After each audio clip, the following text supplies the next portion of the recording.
Que foi? A inflação tá comendo meu dinheiro no banco. Dinheiro no banco. Macarena, dale a tu cuerpo alegría, Macarena, que tu cuerpo para darle alegría y cosa buena. Dale a tu cuerpo alegría, Macarena, Macarena. Dale a tu cuerpo alegría, Macarena, que tu cuerpo para darle alegría y cosa buena. Dale a tu cuerpo alegría, Macarena, Macarena. Olá, bom dia, boa tarde, um prazer estar aqui. Temos hoje conosco aqui o Gustavo Loyola, ex-presidente do Banco Central, sócio da consultoria Tendências. Um prazer enorme, Gustavo, ter você aqui conosco. Muito obrigado por ter aceito o nosso convite. Vamos aqui conversar um pouco sobre a economia brasileira, economia mundial, questão inflacionária que está preocupando todo mundo aí. Muito obrigado por ter aceito o nosso convite. Muito obrigado. Bom dia a todos. É um prazer estar de novo conversando com vocês e com os nossos espectadores aí, nossos amigos. Enfim, a gente não tem tido a oportunidade de se encontrar pessoalmente, mas aqui é uma oportunidade de a gente bater um papo bom sobre economia. A ideia é fazer uma conversa informal, quer dizer, estamos voltando à normalidade agora, então, quer dizer, acho que a gente está começando a poder falar com mais tranquilidade. Agora, Gustavo, existe uma preocupação grande com essa questão inflacionária, não só no Brasil, mas no mundo como um todo. Como é que você está vendo essa questão da taxa de inflação nos países desenvolvidos? Quer dizer, a gente está com uma preocupação grande aqui com relação a isso. A taxa de inflação nos Estados Unidos já chegou a mais de 8,5%, no Reino Unido a mais de 9%, na zona do euro a mais de 8%, as taxas de juros ainda estão muito baixas. Como é que você está vendo esse processo de ajuste aí, da política monetária, dado a forte aceleração da taxa de inflação que a gente está vivendo? Eu vejo também com muita preocupação. Eu acho que há mais de, 40 anos a gente não vê algo parecido, né? Parece aquela inflação do final dos anos 70, início dos anos 80, né? E de fato, assim, os bancos centrais reagiram, né? Ou estão reagindo de maneira muito atrasada, né? Assim, estão correndo um pouco atrás do prejuízo, né? Mas, ao mesmo tempo, a tarefa dos bancos centrais hoje tem sido muito prejudicada, né? Vamos dizer assim. Eu acho que existem vários obstáculos, né? Em algumas economias, você ainda tem a forte presença de estímulos fiscais, né?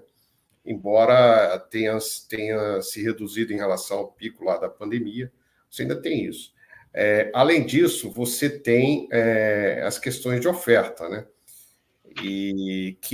Sobre as quais os bancos centrais têm pouca ou nenhuma condição de interferir, né?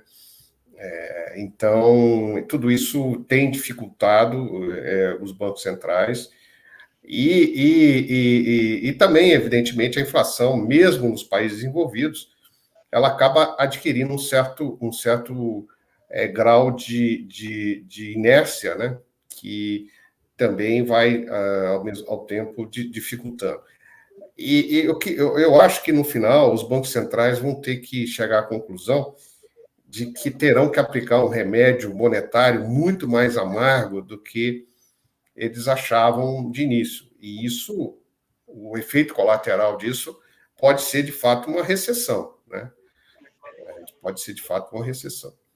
Mas você acha que existe alguma chance de você controlar essa taxa de inflação, que, como você disse, que tem muitos componentes importantes aí nessa taxa de inflação, sem gerar uma recessão, principalmente, quer dizer, dado toda essa questão da inércia, os choques de oferta que estão acontecendo, a incapacidade de afetar esses choques de oferta? Você acha que na verdade, a minha pergunta, deixa eu fazer uma pergunta mais concreta, né? Quer dizer, lá, você citou lá a experiência inflacionária do final da década de 70, início da década de 80 do século passado, tá certo?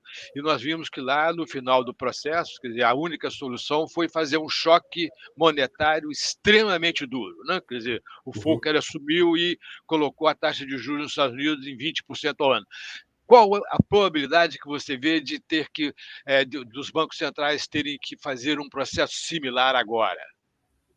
Eu acho que essa probabilidade tem crescido a cada momento, né? E Obviamente que não espero que tenha que chegar a 20%, mas eu acho que vai ser um choque que vai reverberar aí no mundo inteiro, né? Como também reverberou lá com a crise da dívida, né? E tudo. E aí a consequência óbvia disso, além de um abalo sísmico aí nos mercados financeiros, é a recessão, né? É a recessão.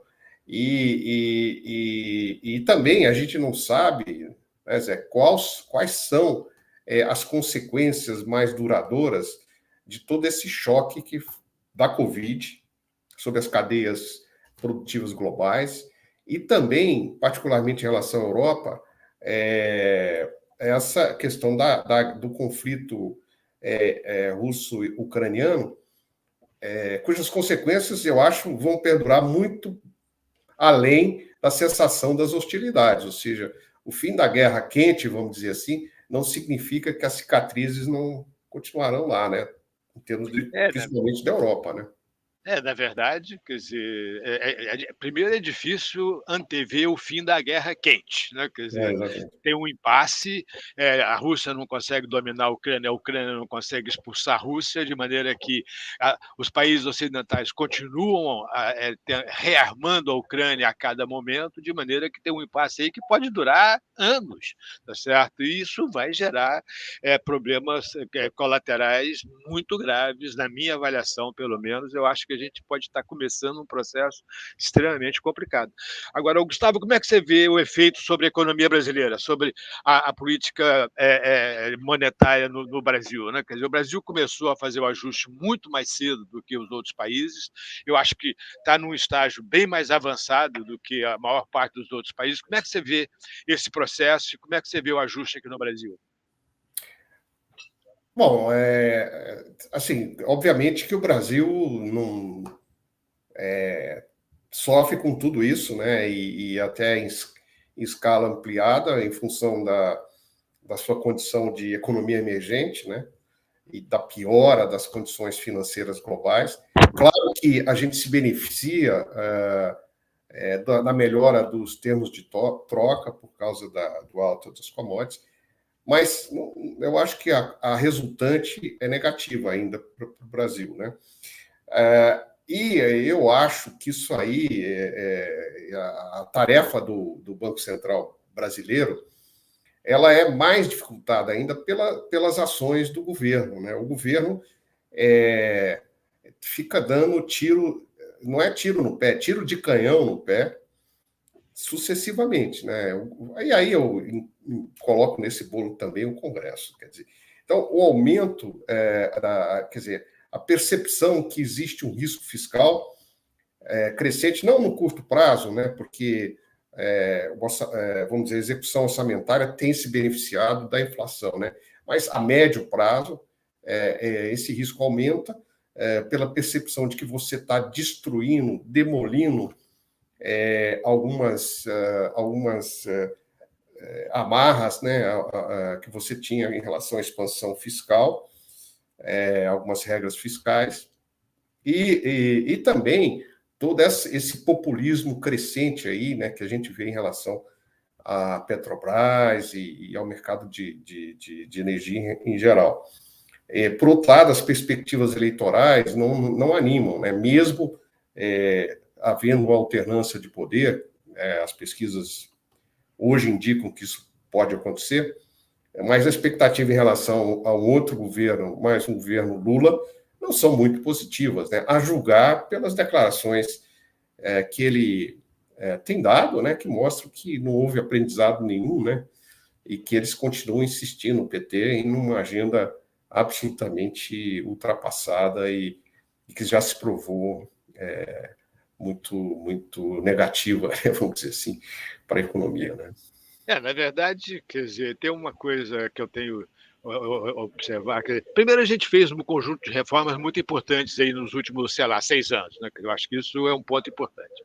Uma dessas reformas, muita gente acha que é negativa, muita gente acha que é positiva, quer dizer, eu não vou entrar nesse mérito. Eu particularmente, acho que tem um lado positivo importante, que é o fato de ter transformado o orçamento que era autorizativo no orçamento impositivo. Isso diminui muito o poder do executivo de fazer mudanças legislativas importantes. Então, quando eu vejo o ex-presidente Lula dizendo vou acabar com o teto do gasto, eu fico me perguntando, será que ele já combinou com os deputados que ele precisa de fazer uma reforma constitucional para acabar com o teto do gasto? Ou quando ele diz, eu vou refazer a reforma trabalhista, mesma coisa, quer dizer, ele tem que passar no Congresso todo esse processo, e o poder de barganha do executivo diminuiu muito com essa mudança de orçamento do orçamento autorizativo para o orçamento impositivo. Como é que você vê esse processo? Não, eu acho, né, a gente sempre foi, né, Zé, quando a gente conversava sobre isso, a gente sempre foi a favor do orçamento impositivo, né, como na maioria dos países. Né? Então, acho que isso é positivo. O que eu acho é que, vamos dizer, o que me assusta um pouco é que o Congresso, primeiro, o Brasil tem muita amarra constitucional. Nossa Constituição é meio sui generis, né? Então, ela vai a muitos detalhes. Tanto que existe um frenesi de mudança constitucional no Brasil. Quer dizer, você muda a Constituição a todo momento, né? Por exemplo, aquela questão dos precatórios e tal. Você fica mudando. Essa é uma questão. Mas a outra é que eu acho que o Congresso ele tem pouca accountability, tá? Eu acho que eles ainda trabalham, a maioria lá trabalha como se o país não fosse deles, que eles não tivessem nenhuma, quer dizer, a responsabilidade no final pelo que ocorre de errado, pela inflação, tudo isso é do executivo, né? E não deles. Por outro lado, tem também uma dificuldade, que é essa ideia de que você fica jogando o pepino nos outros entes federados, né? Você resolve o problema aqui, joga o problema nos estados, tal, que a gente está vendo aí nessa política aí de redução do ICMS para os combustíveis. Quer dizer, eu acho que, do lado otimista, eu acho que é uma transição positiva, né, para algo melhor, mas o período tem sido turbulento. Eu sou otimista em relação à permanência da reforma trabalhista também, porque eu acho que o perfil do novo Congresso não diferirá muito deste em relação a essa visão aí sobre o mercado de trabalho, né? Em relação à questão fiscal, eu sou menos otimista, mas assim, a experiência histórica brasileira também mostra, Zé, que na iminência do desastre, ou na iminência volta atrás, né? Exatamente. Você tem aí um brinkmanship, né, vamos dizer assim, você chega na beira do abismo, mas não cai, né? Então, acho que eu não sou assim, não acho que seja um desastre total, não acho que o Brasil vai acabar, nada disso. Inclusive, eu acho que nós estamos nos beneficiando das reformas. Eu acho que, se não fossem as reformas, a gente não teria sequer esse crescimento que a gente vai ter esse ano, né? Mas, enfim, no curto prazo, tudo isso tem atrapalhado o Banco Central, né? Tem dificultado aí essa questão da desinflação no Brasil, né? E, obviamente, considerando que aqui no Brasil toda essa questão da inércia inflacionária é muito mais séria do que você vê nos países desenvolvidos e tal. Mas, enfim, mesmo assim, a nossa previsão é de que a inflação vai cair ao longo dos próximos meses, né? Ainda que num ritmo menor do que o esperado. Quer dizer, eu também sou relativamente otimista em relação à questão fiscal no Brasil. Quer dizer, eu acho que é difícil cancelar a reforma trabalhista, eu acho muito pouco provável, tá certo? Eu acho que teve uma série de reformas aí que foram implementadas que acho que não vão ser canceladas, como o fim da TJLP, as reformas do mercado de crédito, mercado de capitais, os novos marcos regulatórios. Acho que isso veio para ficar, eu acho pouco provável que, seja qual for o próximo governo, consiga mudar mudar essa coisa no Congresso.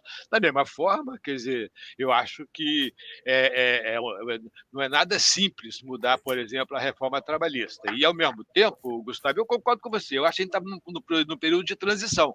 A gente veio de um orçamento autorizativo para um orçamento impositivo, a gente está tendo que aprender a tratar dessas coisas. Criamos um teto para o crescimento do gasto público, isso era uma coisa inimaginável no Brasil há 5 anos atrás, tá certo? O teto é uma revolução, né? Quer dizer, obriga o governo a fazer escolhas. Eu vejo, por exemplo, eu tenho falado isso aqui, quer dizer, o que está acontecendo, né? É, se não tivesse o teto, muito provavelmente nós estaríamos com uma relação dívida-PIB 15 pontos de porcentagem mais alta do que a gente tem hoje, porque a hora que você bate no teto, você tem que mudar o teto. Para mudar o teto, você precisa de uma reforma constitucional. E uma reforma constitucional precisa de 308 deputados. Então, tem a confusão, tem toda a conversa, a discussão, a instabilidade, mas você está aprendendo a conviver com essas reformas que foram super importantes. Então, eu tenho uma visão positiva, que é um processo de aprendizado, de ajuste, e se a gente conseguir não mudar, não voltar atrás nessas reformas, tá certo? Essa semana teve a conversa de mudar a lei das estatais. Eu falei, opa, peraí, pô, tudo menos mudar a lei das estatais, entendeu? Quer dizer, se a gente conseguir manter essas reformas estruturais mais ou menos funcionando, eu acho que a gente vai sair do outro lado. Eu tenho um pouco interessante, né, Zé? Que, só, desculpe interromper, essa questão você lembrou bem essa questão da lei das estatais, que se não houvesse lei das estatais, o presidente já tinha colocado na Petrobras quem ele quisesse há muito tempo. E quando a lei das estatais traz a necessidade de você ter esse debate, né, você gera todo um custo para o governo interferir, né? Exatamente. E isso me faz lembrar uma certa literatura sobre autonomia dos bancos centrais, né, que diz exatamente isso, que não é que o Banco Central ele não possa, não é que a autoridade do Banco Central não possa sofrer um override por parte do executivo, legislativo e tal, mas só que vai ter um custo para fazer isso muito alto, né, e que os políticos acabam se refreando, né. Esse então, é o ponto. Eu acho que o teto de gasto é isso também, né, você tem um custo para furar o teto de gasto, não é barato, né? Se não tivesse o teto de gasto, seria barato. O que aconteceu ano passado com a coisa dos precatórios, o que está acontecendo agora com essa coisa de querer criar o voucher caminhoneiro, tá certo? Se não tivesse o teto, essa discussão nem ia existir, tá certo? E eu acho que essa discussão, ela cria, bem ou mal, ela cria um ambiente de que as pessoas têm que ser responsáveis diante das suas decisões. E eu acho que isso faz a maior diferença. Eu estou convencido que isso é um processo de melhora o funcionamento da economia, tá certo? Desde que você mantenha essas coisas estruturais funcionando. Agora, Gustavo, voltando para a questão conjuntural aqui, como é que vocês estão vendo aí nas tendências, a evolução aí da política monetária, a taxa de inflação, crescimento? Como é que vocês estão?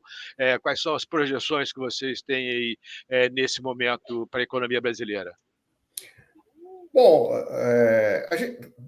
vamos dizer, considerando a conjuntura e principalmente aí a última ata do Copom, nós estamos com uma perspectiva aqui de mais 2 altas de Selic, uma de 50 pontos e outra de 25, né?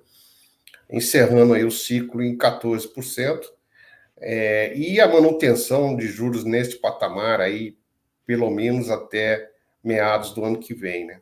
E aí iniciando um processo de queda que pode levar os juros no final de 2023 para algo em torno aí de uns 9% por aí, né? Em relação ao crescimento, e nós revisamos também para cima o crescimento, nós estamos com um pouco acima de 1% esse ano, 1,2%, mas que embute aí uma expectativa, né, de desaceleração da economia ao longo do segundo semestre, tendo em vista principalmente os efeitos retardados da política monetária, né, que, enfim, ainda a gente vê o crédito se desacelerando gradualmente, né, já há alguns sinais também de aumento da inadimplência, os bancos estão buscando aí, já estão trabalhando em faixas de menor risco e tal. A política monetária, ela já começa, a construção civil já começa a desacelerar também na margem, né? Então, assim, quando passar esse efeito aí positivo da reabertura do setor de serviços, a gente acredita que o PIB comece a cair, mesmo considerando, né, esses auxílios aí do governo e tal. Mas, assim, é isso aí. A gente está com um cenário um pouquinho mais otimista. Nós sempre fomos, na verdade, ao longo dessa pandemia, aí, um pouco mais otimistas em relação a crescimento, né? Quer dizer, como você sabe, a gente já trabalhou junto aí na Tendências, eu acredito muito nessas reformas microeconômicas. Eu acho que elas realmente fazem diferença. Eu acho e o Brasil fez um conjunto de reformas microeconômicas, principalmente no mercado de crédito, fim da TJLP, mercado de trabalho, liberalização da terceirização, os marcos regulatórios, autonomia do Banco Central, o teto do gasto, em suma, a Previdência. Quer dizer, o país fez um conjunto grande de reformas nos últimos 6 anos e que eu acho que está fazendo efeito. Esse aqui é meu ponto. Quer dizer, a taxa de investimento está aumentando, isso está gerando crescimento, ao mesmo tempo que você tem a volta do setor serviços, né? Eu tenho citado muito, eu tive a sorte de ler em 2019, o Rui Castro escreveu um livro que se chama Metrópole à Beira-Mar, tá certo? Que é a história do Rio de Janeiro depois da gripe espanhola, na década de 20 do século passado.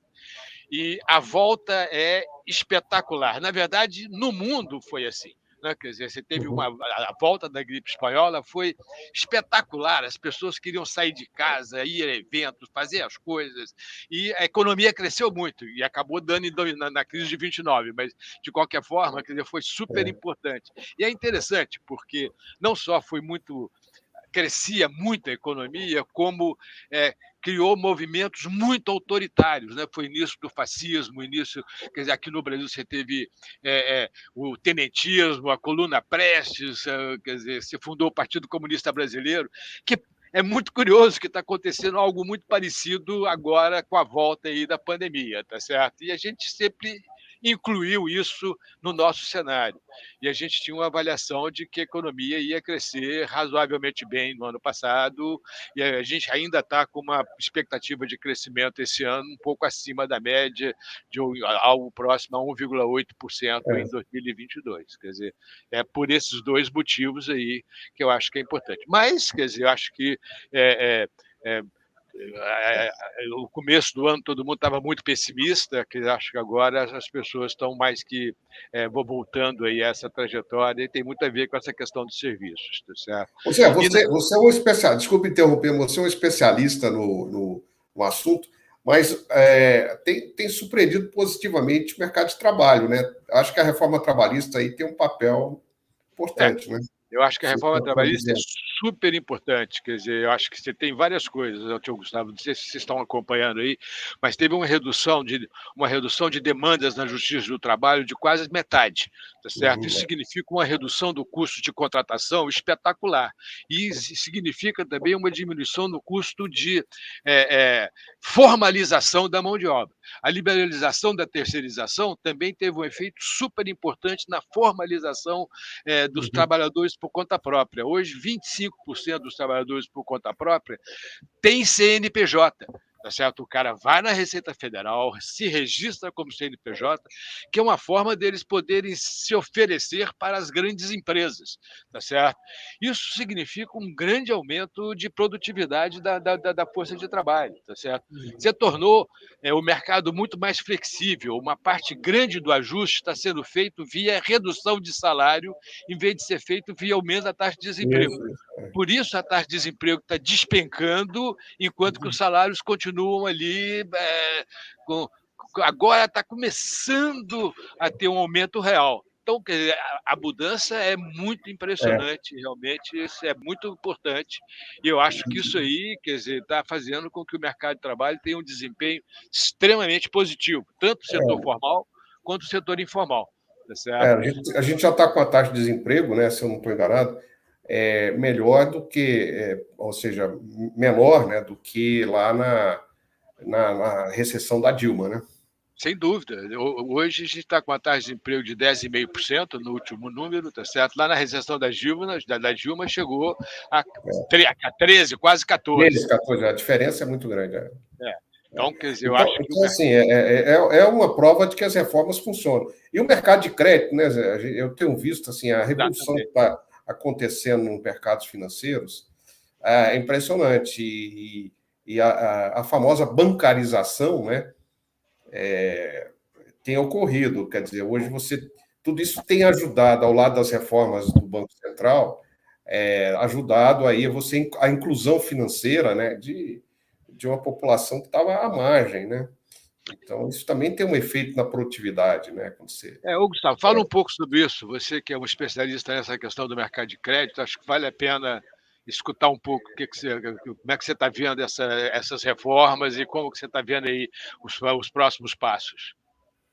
Não, eu acho que o Banco Central acertou na mão, assim, em termos de facilitar e até liderar, né, as reformas no mercado financeiro, que vieram na esteira também da transformação tecnológica impressionante que a gente teve.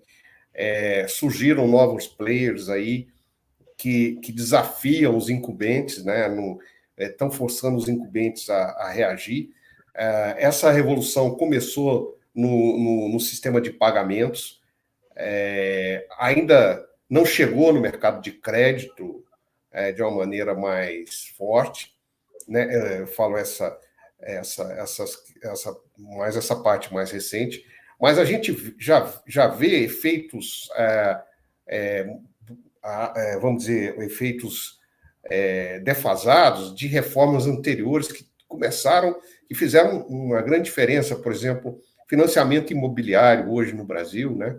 Cresceu muito. Claro que conjunturalmente agora ele sofre um pouco por causa do aumento dos juros, mas hoje você já tem um mercado muito mais ativo aí em termos de financiamento imobiliário.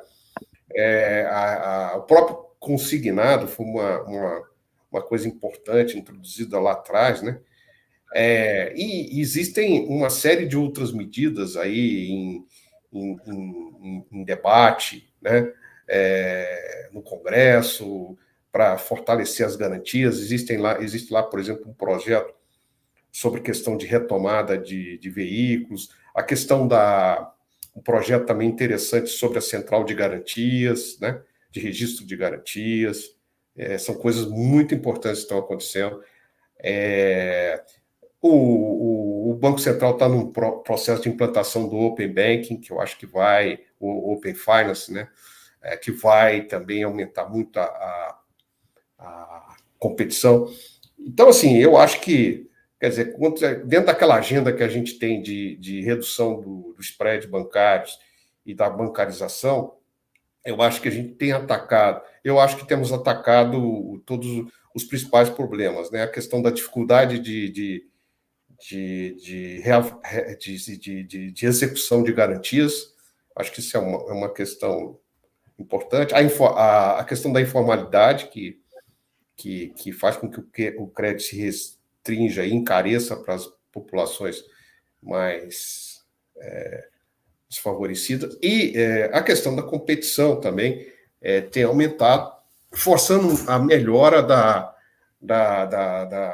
produtividade no setor financeiro, reduzindo, né, aumentando a eficiência e tal. Então, acho que as coisas estão andando bem nessa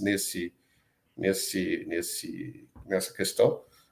Aqui e acolá você pode criticar uma outra medida, mas, no geral, acho que está indo muito bem, né? Eu estou realmente, eu acredito muito nessas reformas. Eu fico dizendo, eu passei 40 anos falando para os meus alunos que essas reformas são fundamentais. Agora que a gente fez as reformas, eu não posso dizer que não tem efeito, senão não faz sentido, tá certo? Então, eu acho que esse é um ponto super importante. Bom, Gustavo, a gente está chegando no final aqui. Muito obrigado por ter aceito nosso convite. Um prazer enorme poder te rever aqui, ainda que remotamente. Mas vamos ver se agora, com a volta, a gente pode sentar e conversar novamente, tá certo? Acho que estamos chegando lá perto disso. Tá? Muito obrigado, prazer enorme ter você aqui conosco. Obrigado a você, Zé, e também um grande prazer de estar com você. Um abraço. Abraço.